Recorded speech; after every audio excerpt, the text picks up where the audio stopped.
కడలూరు జిల్లాలోని క్షేత్రం. చెన్నైకి 240 కిలోమీటర్ల దక్షిణంగా ఉంది. పరమశివుడు శివతాండవం చేస్తూ నటరాజుగా వెలసిన చిదంబరం దేవాలయం 40 ఎకరాల విస్తీర్ణంలో ఉంది.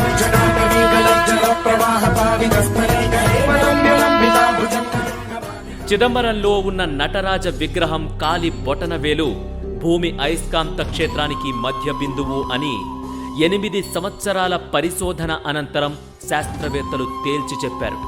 పంచభూతాలు అని మనం చెప్పుకునే భూమి, ఆకాశం, వాయువు, నీరు, అగ్నిలలో చిదంబరం ఆకాశానికి ప్రతీక అని, కాళహస్తి వాయువుకు ప్రతీక అని, కంచిలోని ఏకాంబరేశ్వరుడు పృథ్వీకి అంటే భూమికి ప్రతీక అని అంటారు.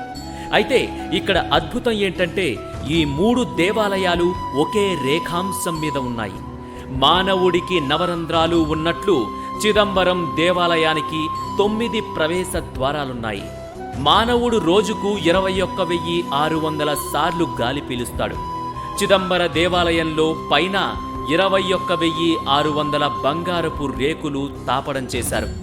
ఆ బంగారపు రేకులు తాపడం చెయ్యడానికి 72,000 బంగారపు మేకులు వాడారు. మన శరీరంలో ఉండే నాడులు 72,000 అని ఆయుర్వేదం చెబుతోంది. చిదంబర దేవాలయంలో పొన్నాంబళం కొంచెం ఎడమ వైపునకు ఉంటుంది. అది మన హృదయ స్థానం. అక్కడికి వెళ్ళడానికి పంచాక్షరి పడి ఎక్కాలి. అది నమశివాయ పంచాక్షరిని సూచిస్తుంది. కనక సభలో 4 స్తంభాలు 4 వేదాలకు ప్రతీకలు.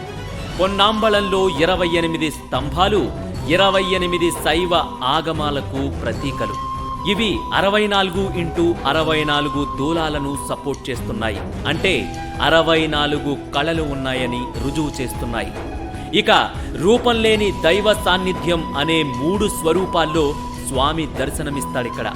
ఆ 3వ రూపమే చిదంబర రహస్యం. గర్భాలయంలో వెనుక గోడపై ఓ చక్రం ఉంటుంది. దానికి ముందు బంగారు బిల్వపత్రాలు వేలాడుతుంటాయి. అయితే ఇవి కనిపించకుండా ఓ తెర ఉంటుంది. దర్శనానికి వచ్చే భక్తులకు అర్చకులు ఆ తెరను నామమాత్రంగా తొలగించి చూపిస్తారు. ఆ ప్రదేశాన్నే శివోహంభవ అంటారు. శివ అంటే దైవం, అహం అంటే మనం, మనసు అంటే ఆ దైవంలో మనసు ఐక్యమయ్యే ప్రదేశమని అర్థం. ఏ రూపు లేకుండానే అజ్ఞానాన్ని తొలగించుకుంటూ దైవ సాన్నిధ్యాన్ని అనుభూతి చెందడమే ఈ క్షేత్ర ప్రాశస్త్యం. అదే చిదంబర రహస్యం.